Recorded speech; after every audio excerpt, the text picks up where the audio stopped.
माती म्हणजे काय आहे? म्हणजे माती आपण संबोधतो, ही संज्ञा म्हणतो, पण माती आणि मातीमध्ये असणारे घटक म्हणजेच आपण काय आहेत ते बघूया पुढे. तर माती असं आपण म्हटलं तर बेसिकली पृथ्वी म्हणजे माती अशी बऱ्याच जणांचं म्हणणं असतं किंवा असं म्हटलं जातं, पण तसं नाही आहे. पृथ्वीवरचं जे आवरण आहे त्याला आपण माती किंवा मृदा असं म्हणतो.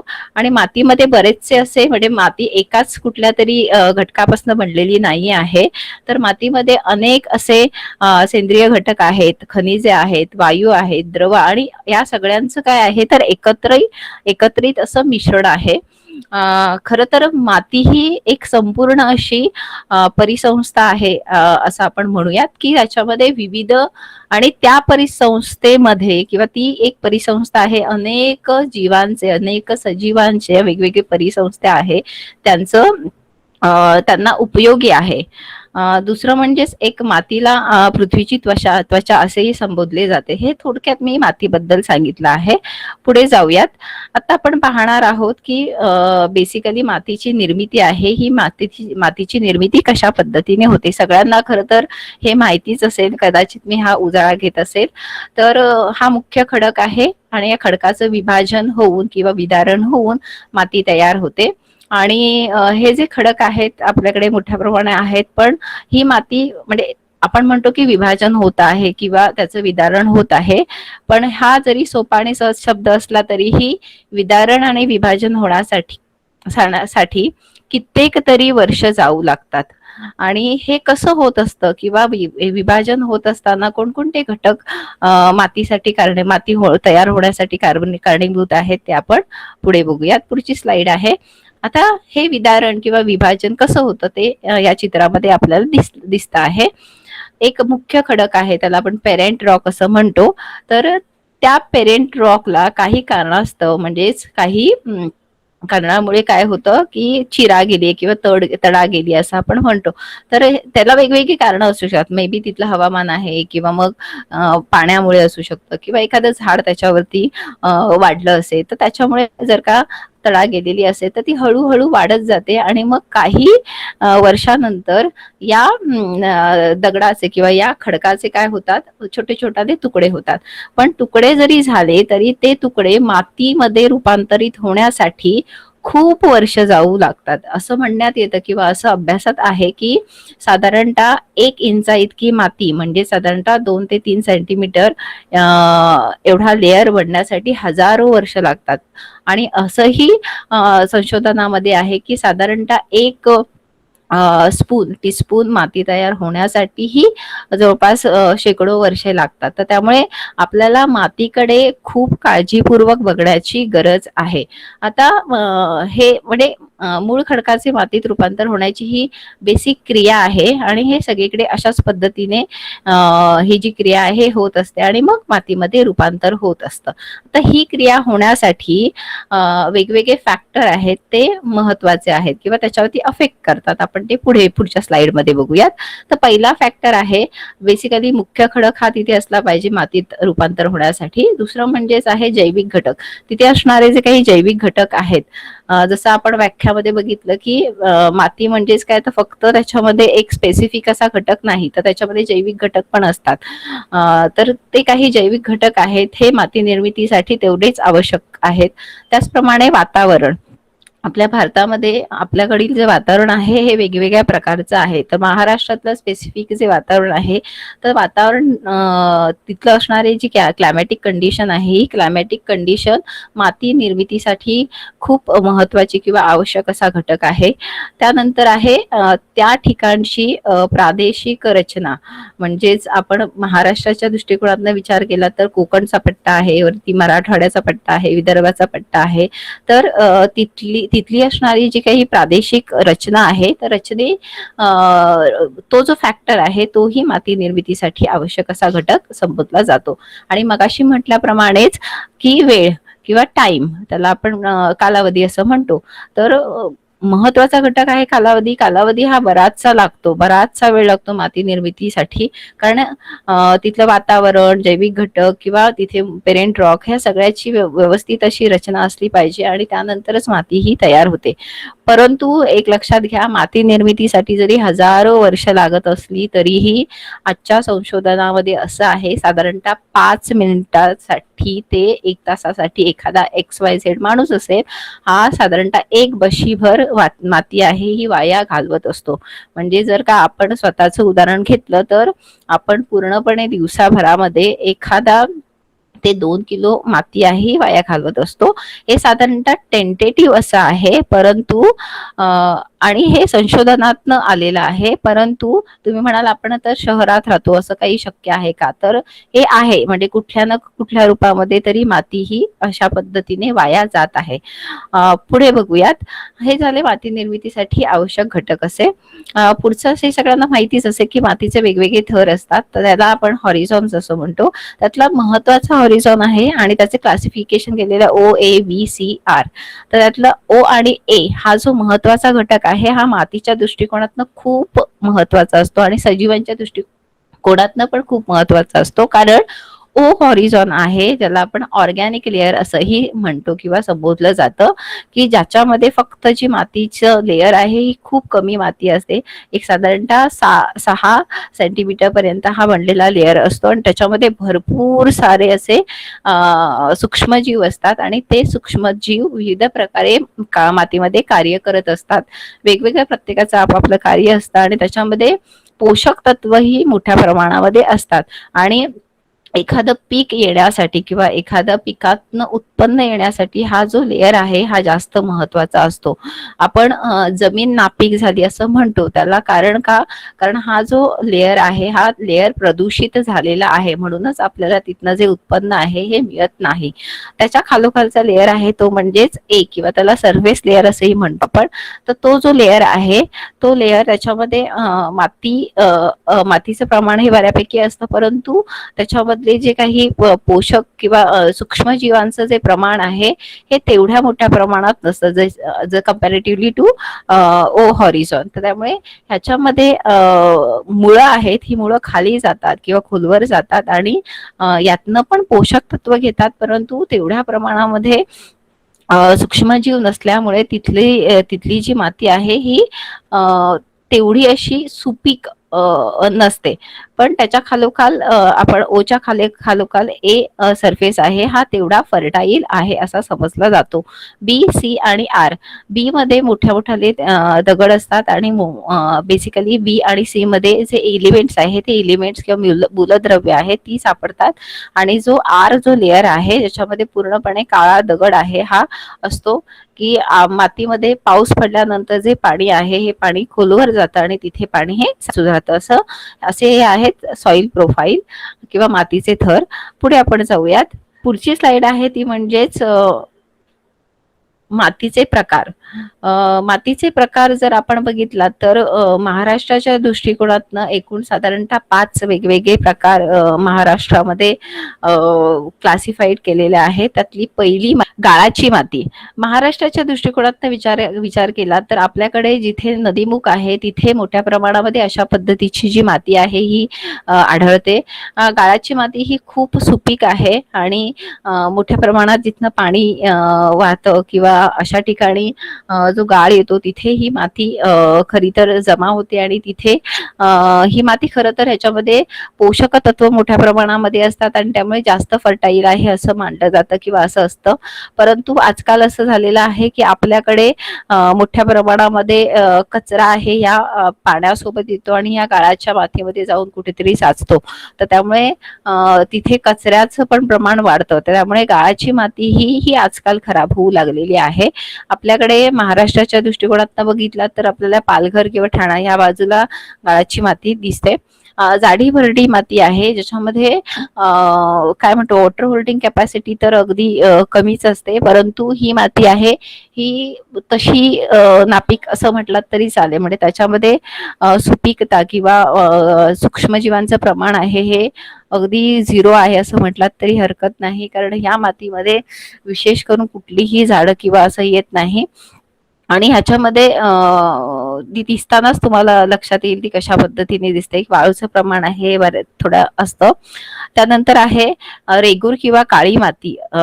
खरं तर ही माती आपल्या महाराष्ट्रामध्ये बऱ्यापैकी मोठ्या प्रमाणामध्ये आढळते आणि ही माती खरं तर महाराष्ट्रातील पूर्वेकडचा पट्टा आहे तर तिथे मोठ्या प्रमाणामध्ये आढळते आणि ह्या मातीमध्ये सगळ्यात जास्त पोषकता किंवा पोषक तत्व ही असतात. सूक्ष्मजीवांचे प्रमाण पण तेवढं जास्त असतं आणि त्यामुळे ही माती जास्त फर्टाईल आहे आणि ह्याच्यामध्ये अनेक प्रकारची पिकं आहेत हा शेतकरी घेत असतो आणि पिकं घेतल्यानंतर आपल्याला उत्पन्नही बऱ्यापैकी चांगलं ह्या मातीतनं मिळतं. परंतु मोठ्या प्रमाणामध्ये जर का केमिकल फर्टिलायझरचा वापर केला तर अशा पद्धतीची ही माती ही इनफर्टाईल आहे ही आपल्याला काही ठिकाणी झालेली दिसून आलेली आहे किंवा अभ्यासात आहे. तर ह्याला अजूनही असं नाव आहे, ह्याला रेगूर माती म्हणतात किंवा ह्याला कपाशीची माती ही वरच्या पट्ट्याकडे घाटमाथ्यावर म्हटलं जातं. पुढचा मातीचा प्रकार आहे तो म्हणजे पिवळ्या तपकिरी रंगाची माती. आता ही माती आपल्याला सह्याद्रीच्या पूर्वेकडील भागामध्ये दिसते आणि ह्याचा रंग साधारणतः पिवळट असा असतो. ह्याच्यामध्ये ही पण तेवढीशी फर्टाईल नाही आहे, पण याच्यामध्ये झाडं आहेत ही वाढू शकतात किंवा येऊ शकतात, स्पेशली मोठी झाडं. त्यानंतर आहे जांभी माती. जांभी माती कोकणात मोठ्या प्रमाणामध्ये कोकण पट्ट्याला दिसते किंवा आढळते. तर ही जी माती आहे ही माती बेसॉल्ट रॉक पासून बनलेली आहे आणि या मातीमध्ये ही पाणी धरण्याची क्षमता विशेष नाही आहे, म्हणजे पाणी धरून ठेवत नाही. परंतु ह्याच्यामध्ये काही झाडं आहेत ही लावली तर येऊ शकतात, पण त्याला खूप मेहनत करावी लागते. त्यामुळे हा जो भाग आहे जांभी माती म्हणजे आपण कोकण किनारपट्टीच्या आपण पुढच्या पिक्चरमध्ये बघूच, महाराष्ट्राचा नकाशा आहे आणि त्याच्यामध्ये वेगवेगळ्या प्रकारच्या प्रकार आहेत मातीचे, ते कुठे कुठे आढळतात. आपण नेक्स्ट स्लाइड जाऊ. तर हा महाराष्ट्राचा नकाशा आहे आणि त्याच्यामध्ये इथे दिलेला आहे की कुठल्या कुठल्या प्रकारचे जे मातीचे प्रकार आहेत हे कुठे कुठे आढळतात.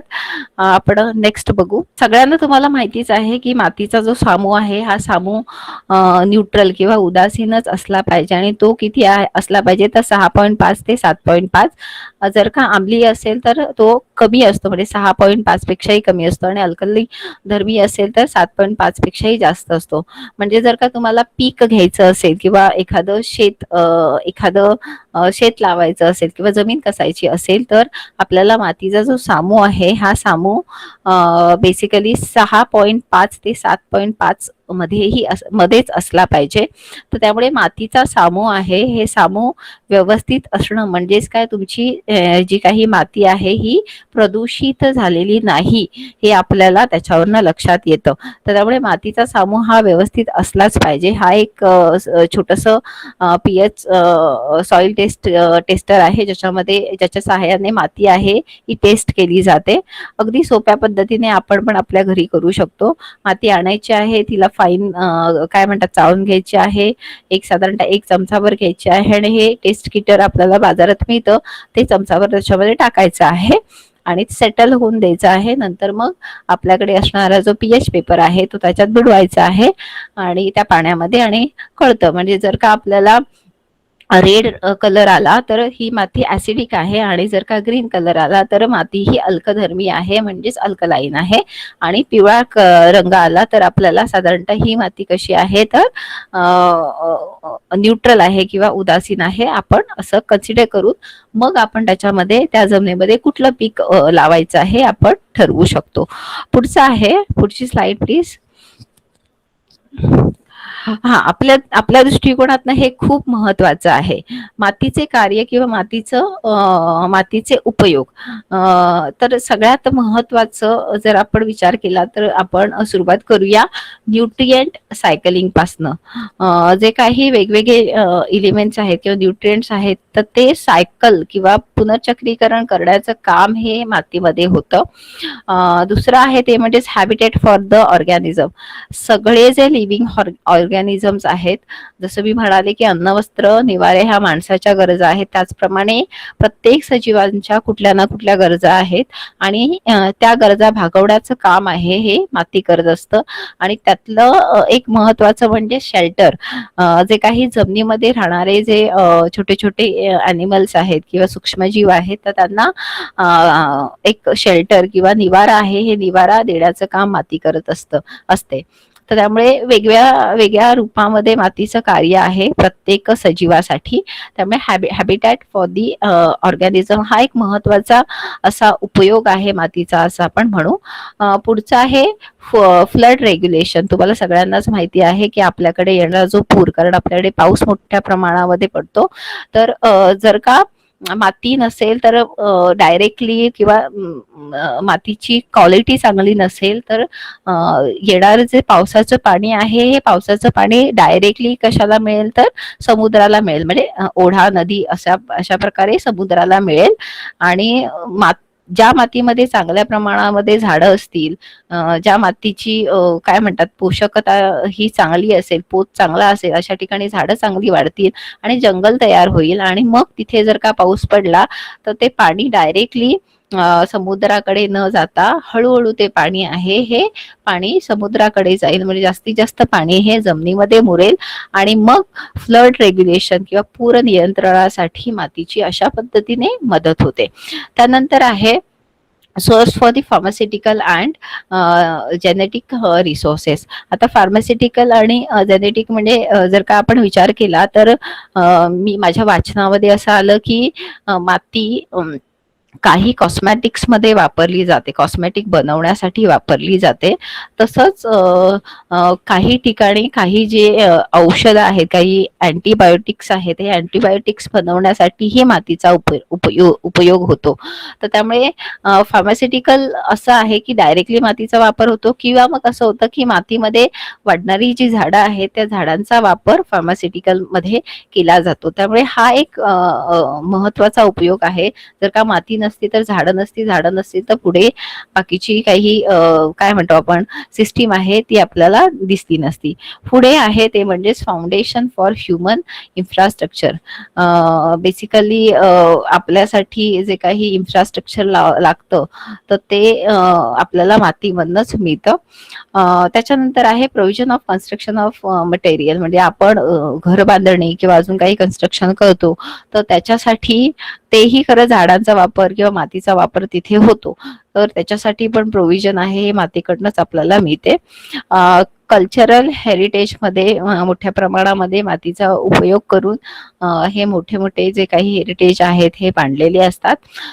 त्याच्यानंतर provision for the food, fibres and fuel. आपल्याला अन्न आहे, त्याच्यानंतर वेगवेगळे तंतू आहेत किंवा फ्युएल आहे, हे सगळं आपल्याला मातीमधनंच, म्हणजे माती अगदी डायरेक्टली मातीचं असं म्हणता येणार नाही, पण झाडांवाटे मातीमध्ये वाढणाऱ्या झाडांमध्ये आपल्याला तसे मिळतात. आणि आपण मानव किंवा इतर सजीव ही जवळपास 90% जास्त मातीवरती अवलंबून आहोत. त्यामुळे मातीचं रक्षण करणं आपल्यासाठी खूप महत्वाचं आहे. त्यानंतर आहे कार्बन सिक्वेस्ट्रेशन. हा एक महत्वाचा मुद्दा आहे खरं, आणि थोडासा वादाचा पण मुद्दा आहे. कारण का मातीमध्ये असं म्हटलं जातं किंवा असं आहे अभ्यासामध्ये की आपल्या वातावरणामध्ये जेवढा कार्बन आहे त्याच्यात 3 पट जास्त कार्बन आहे हा मातीमध्ये साठवून ठेवलेला आहे. परंतु आता असं झालेलं आहे की वातावरण बदल यामुळे असंही होतं, जिथे कोरडी माती आहे तिथे जिथे सूक्ष्मजीव नाही आहेत तर त्या ठिकाणी जास्त उष्णतेमुळे तिथला जो कार्बन आहे हा कार्बन वेगळा होतोय आणि पुन्हा हवेमध्ये जातोय. त्यामुळे कार्बन सिक्विस्ट्रेशन जरी असलं तरीही अशा ठिकाणी होऊ शकतं जिथे आपण झाडं लावू शकतो, तिथे झाडं मोठ्या प्रमाणात आहे किंवा तिथली माती चांगल्या प्रकारची आहे, परंतु जमिनीमध्ये असलेलाही कार्बन आता बाहेर टाकला जातो आहे. त्यामुळे कार्बन सिक्विस्ट्रेशनचा विचार केला तरी असं अभ्यासात आढळतं की 3 पट कार्बन आहे हा कार्बन खरं तर मातीमध्ये शोषला जातो किंवा साठवलेला आहे, परंतु जर का आपण मातीचं संवर्धन केलं नाही तर हे गणित मे बी बिघडू शकतं. त्यानंतर आहे water purification and soil contamination reduction. आता ह्याच्यामध्ये बघितलात तर मगाशी मी सांगितलेलं आहे फ्लड रेग्युलेशन. म्हणजेच काय तर ह्याच्यामध्ये असं आहे की जे पावसाचं पाणी आहे हे पाणी जमिनीत जातं आणि मग ते नॅचरली प्युरिफाय होतं, म्हणजे झरांच्या किंवा इतर मार्फत आहे, होड्यांच्या मार्फत ते आपल्याला मिळतं आणि ते शुद्ध पाणी आहे असं म्हणतो. त्यातला प्युरिफिकेशन हा जरी घटक असला तरी वॉटर स्टोरेज हाही महत्वाचा उपयोग आहे हा मातीचा आहे. कारण कसं आहे माहितीये का, आपल्याकडे अशी कुठलीही अशी ही नाही आहे एखादी जागा किंवा काय की ज्याच्यामध्ये आपण पाणी साठवून ठेवतो, परंतु मातीमध्ये जर का पाणी ठेवला थोडं अनलिमिटेड असं काय म्हणतो आपण, एक त्याला रेस्ट्रिक्शन नाही, मोठ्या प्रमाणामध्ये पाणी तुम्ही जमिनीमध्ये साचवून ठेवू शकता. त्यामुळे वॉटर स्टोरेज हे मुख्य कार्य आपण मातीचं आहे किंवा फंक्शन आहे असं आपण म्हणू शकतो. त्याचप्रमाणे वॉटर प्युरिफिकेशन आणि सॉइल कंटॅमिनेशन, जी माती खराब झालेली आहे त्याच्यामध्ये काही सूक्ष्मजीव सोडले तर ते सूक्ष्मजीव काय करतात, माती शुद्ध करण्याचं काम करतात. तर हे बेसिक क्लायमेट. नेक्स्ट आहे क्लायमेट रेग्युलेशन. मगाशी मी सांगितलेलं आहे हे सगळं इंटर कनेक्टेड आहे की कार्बन सिक्विस्ट्रेशन आणि क्लायमेट रेग्युलेशन. जिथे चांगल्या प्रकारे झाडं वाढलेली असतात तर तिथे क्लायमेट रेग्युलेशन किंवा वातावरण नियंत्रण ठेवण्याचं कार्य आहे हे मातीमधनंच होतं. परंतु हे सगळं बंद आहेत किंवा हे एकत्र जोडलेल्या अशा ऍक्टिव्हिटी आहेत की जिथे माती चांगली असेल तिथे तुमची झाडं चांगली असतील, जिथे झाडं चांगली असतील तिथे ह्या सगळ्या गोष्टी व्यवस्थित अगदी नियंत्रणाखाली असू शकतात. तर हे बेसिक मातीचे उपयोग आणि मातीचे कार्य आहेत. आपण पुढे जाऊयात. पुढची स्लाइड. आता ह्यातला एक भाग आहे तो म्हणजेच मातीची धूप. खरं तर मातीची धूप हा एक विषय असा आहे की आजकाल मोठ्या प्रमाणामध्ये मातीची धूप आपल्याला झालेली दिसून येते.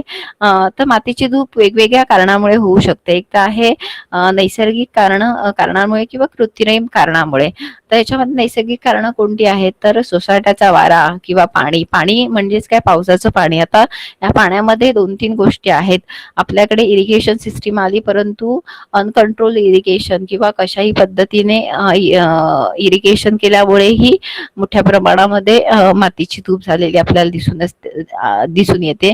आणि हवामान, कधी कधी प्रखर सूर्यप्रकाश किंवा तिथे असणारे जे हवामान आहे, आपल्याकडे असणारे जे हवामान आहेत, तर याच्यामुळे ही मातीची धूप आपल्याला झालेली दिसून येते.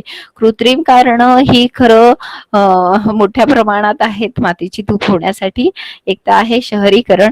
फक्त मातीची धूप असं म्हणता येणार नाही, तर सुपीक माती कमी होण्याचं कारण काय आहे तर शहरीकरण किंवा औद्योगिकीकरण किंवा धरणे आणि रस्ते बांधणी. कारण असं झालं आहे की शेतीची जी माती आहे जिथे पिकं घेतली जातात अशी माती आहे, तर शहरीकरणामध्ये ही जी माती आहे किंवा ही जागा आहे, जमीन आहे, ही मोठ्या प्रमाणामध्ये वाया गेलेली आहे. आणि आता इथे मातीची धूप होण्यासाठी शहरीकरण कसं कारणीभूत आहे तर असं की मोठ्याले इमारती किंवा बंगले जे काही बांधले जातात तर त्याच्या आजूबाजूला पण सतत कसली ना कसली रहदारी असते. तर त्यामुळे त्याच्या आजूबाजूची जमीन जरी तुमची कन्स्ट्रक्शन साईट छोटी असली तरीही आजूबाजूची माती आहे ही सतत रहदारीमुळे किंवा कुठल्या तरी ट्रान्सपोर्टेशनमुळे तिथली जागा आहे ही खराब होऊन जाते. कधी कधी त्याच्यावरती काही टाकलं जातं कन्स्ट्रक्शनचं, तर अशा विविध कारणामुळे ही जी माती आहे ही कमी होते आणि मातीची धूप होऊन जाते. प्रदूषण एक महत्वाचं कारण आहे. प्रदूषण म्हणजेच उघड्यावर टाकणारा कचरा आहे किंवा आपण उघड्यावर टाकलेलं जे काही सांडपाणी आहे किंवा असं सोडलेलं सांडपाणी आहे त्याच्यामुळे पण मातीची धूप आपल्याला झालेली दिसून येते.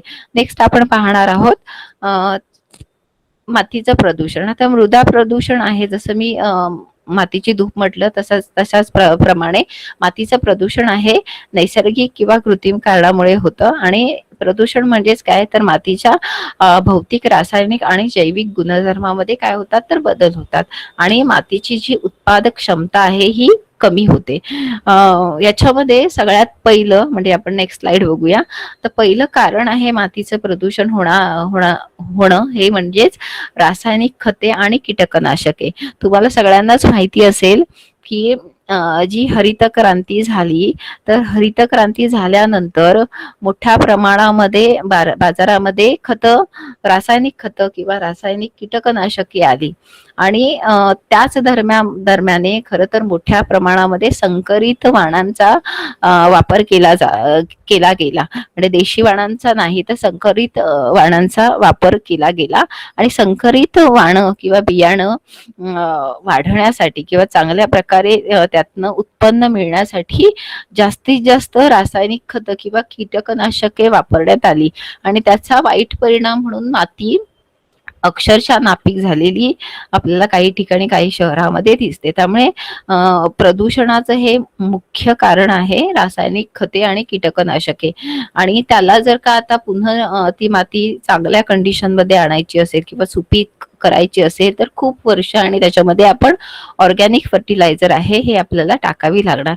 जंगलतोड कधी कधी वेगवेगळ्या कारणासाठी उदाहरणार्थ आपल्याला एखाद्या XYZ ठिकाणी जिथे चांगलं जंगल आहे पण तिथे चांगली जागा सुटेबल आहे म्हणजे कोणाला काय इको टुरिझम किंवा काय अजून वेगळं काय करायचं असेल तर या उद्देशाने तिथे बांधकाम करायचं असेल तर अशा ठिकाणी कसलाही न विचार करता झाडं तोडली जातात आणि मग ती माती खराब होते.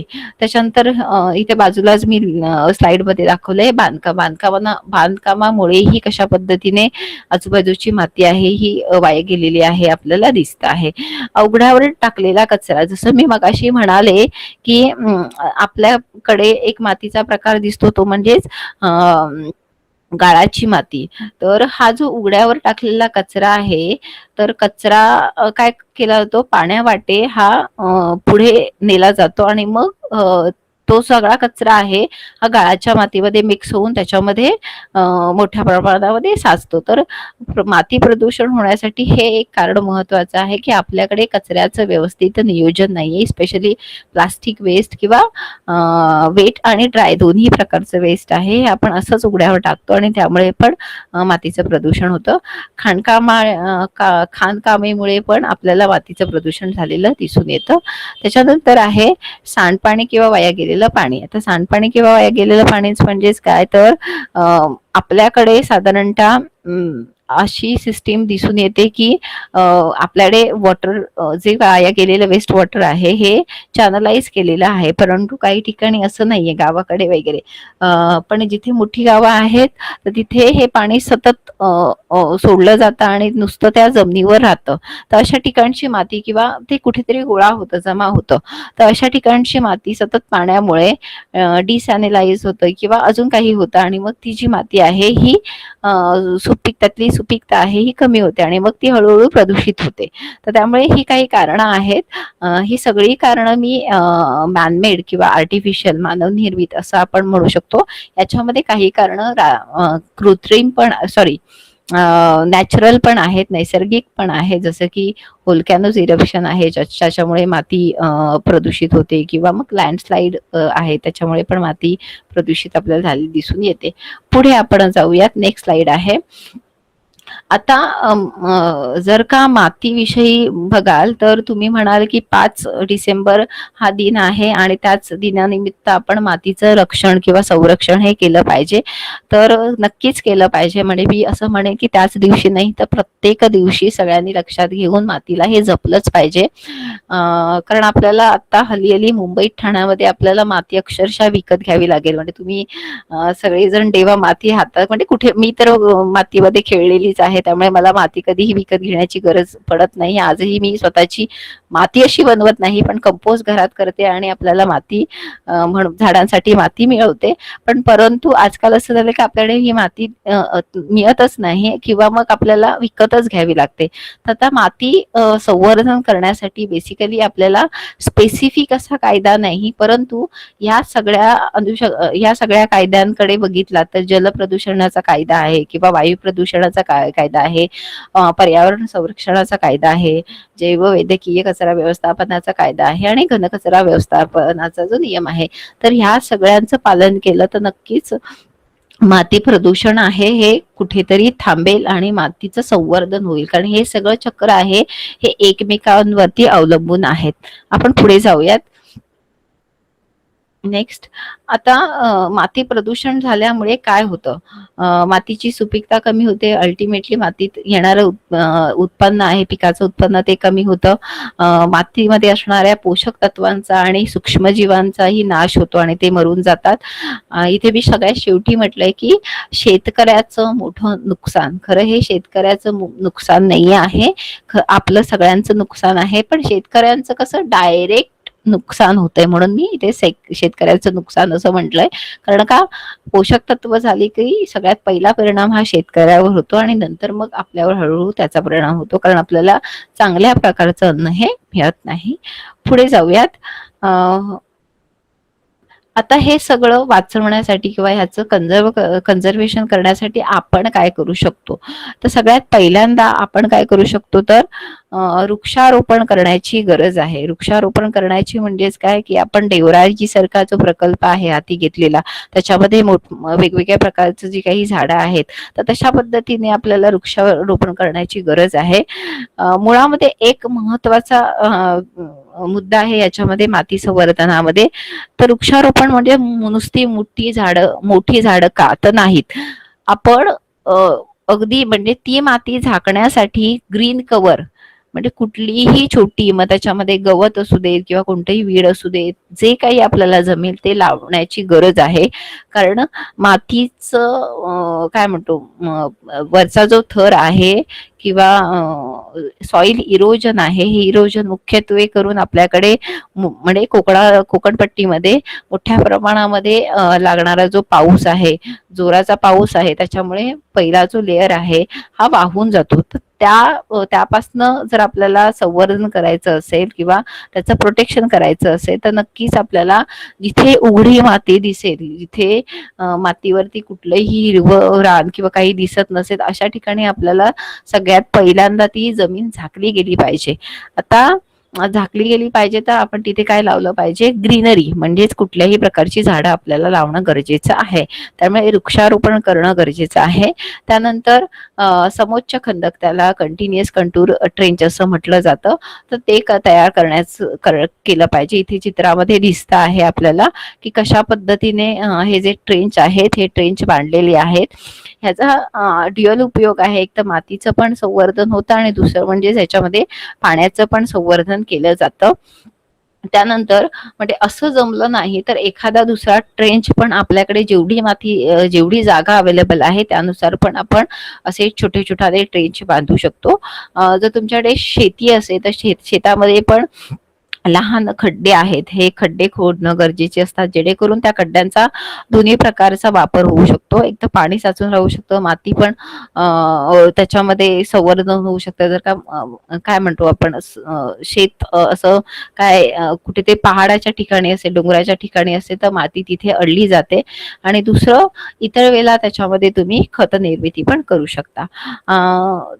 चौथा म्हणजेच काय तर सेंद्रिय खतांचा वापर, मोठ्या प्रमाणामध्ये आपल्याला सेंद्रिय खतांचा वापर करणं गरजेचं आहे. आपल्याकडे कचरा आहे हा स्पेशली ओला कचरा किंवा मग आपल्याला जे काही पालापाचोळा वगैरे आपल्या शेतामधनं मिळतो तो आपण जाळून टाकतो, तर तसं न करता आपण त्याचं कंपोस्ट करून खत निर्मिती केली पाहिजे आणि मग ते वापर मोठ्या प्रमाणामध्ये त्याचा वापर वाढवला पाहिजे. पीक लागवड हे एक महत्वाचं आहे, पण त्याच्यामध्ये भिन्न पीक लागवड हे गरजेचं आहे. त्यामुळे काय होतं की मातीचं संवर्धन होण्यासाठी मदत होते. एक इथे म्हटलेलं आहे की हे पण तुम्ही त्याला मल्चिंग टेक्निक असं म्हणतात. पाल्यापाचोळ्याने माती आहे ही झाकून ठेवणं, म्हणजेच वरचा जो लेयर आहे मातीचा सुपीक लेयर तो वाया जात नाही.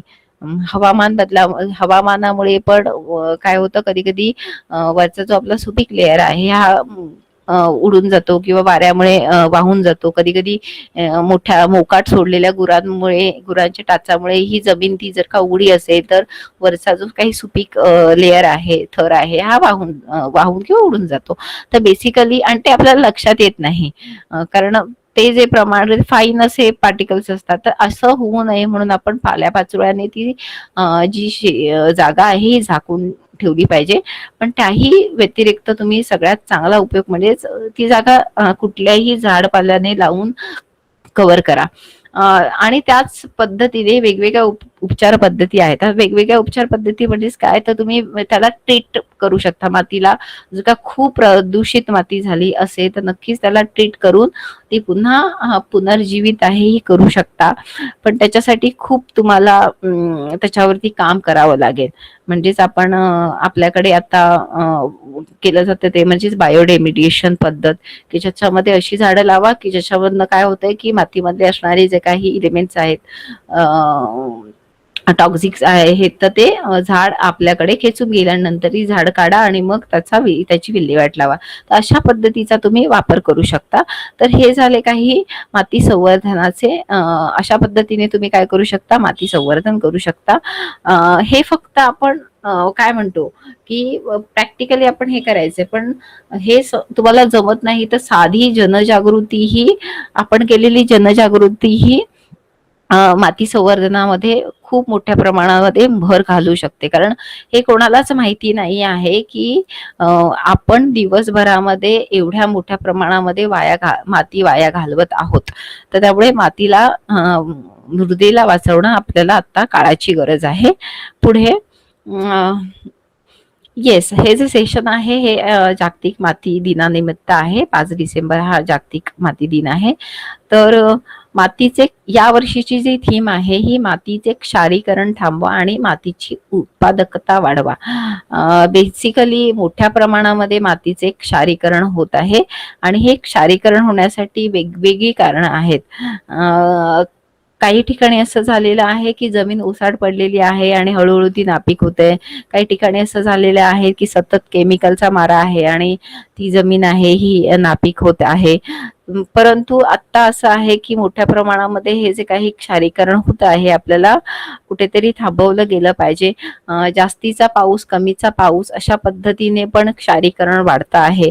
तर त्यामुळे ते कुठेतरी थांबवलं गेलं पाहिजे आणि मातीची उत्पादकता आहे ही वाढवण्यासाठी प्रत्येकाने प्रयत्न केले पाहिजे. तर या वर्षीची या माती दिनाची जी संकल्पना आहे किंवा थीम आहे ही मातीचे क्षारीकरण थांबवा आणि मातीचे उत्पादन वाढवा अशी आहे. तर त्यामुळे प्रत्येकाने याचा विचार करणं गरजेचं आहे. आणि नेक्स्ट, थँक्यू सो मच. खरं ही शेवटची स्लाइड आहे ज्याच्यामध्ये तुम्हाला एक छान असं चित्र दिसतंय आणि मातीच्या खाली किंवा मातीच्या खालच्या लेयरला अनेक सारे सजीव आहेत आणि तसंच वरच्या लेयरला ही मोठ्या प्रमाणामध्ये सजीव आपल्याला दिसत आहेत. तर थँक्यू सो मच.